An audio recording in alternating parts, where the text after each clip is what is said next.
Programming language में किसी भी प्रकार का डाटा स्टोर करने के लिए जो मेमोरी लोकेशन को नाम दिया जाता है उसे वेरिएबल कहा जाता है।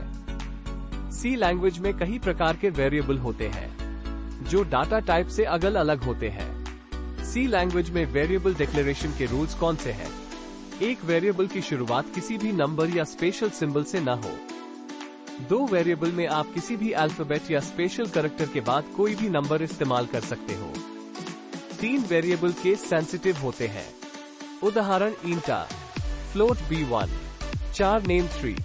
Variable definition. वेरिएबल डिफिनेशन का अर्थ होता है कि केवल वेरिएबल डिफाइन किया है कि उसका नाम क्या होगा, डाटा टाइप कौन सा होगा, लेकिन उसे कोई भी वैल्यू असाइन नहीं की जाती है। Example int a. Variable initialization. Variable initialization में वेरिएबल के डाटा टाइप के हिसाब से वैल्यू असाइन की जाती है। Example int a equals 5। C language variable scope in Hindi.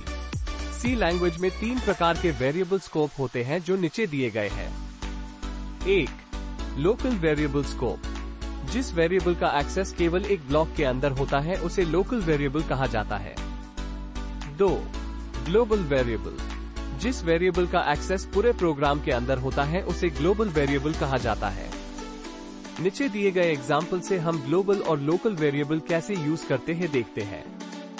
Example में गौर करें तो int r इक्वल्स 20 ये ग्लोबली डिफाइन किया है, यानी int हम मल्टीपल टाइम यूज कर सकते हैं। सिमिलरली int b इक्वल्स 10 ये लोकली डिफाइन किया है, यानी int b हम उसी मेथड के या फंक्शन के अंदर ही यूज कर सकते हैं। तो आप ये एग्जाम्पल ध्यान से देखें, आपको इजीली कोड समझ आ जाएगा। आज के सीरीज वीडियो में हमने जाना सी लैंग्वेज के वेरिएबल के बारे में। नेक्स्ट वीडियो में हम सी लैंग्वेज के ऑपरेटर्स के बारे में बताएंगे। ऐसे ही हमसे जुड़े रहने के लिए हमें सब्सक्राइब करें और नीचे दिए गए बेल आइकॉन पे क्लिक करें, जिससे हमारे चैनल की सभी सीरीज का अपडेट आपको मिलता रहे। Thank you.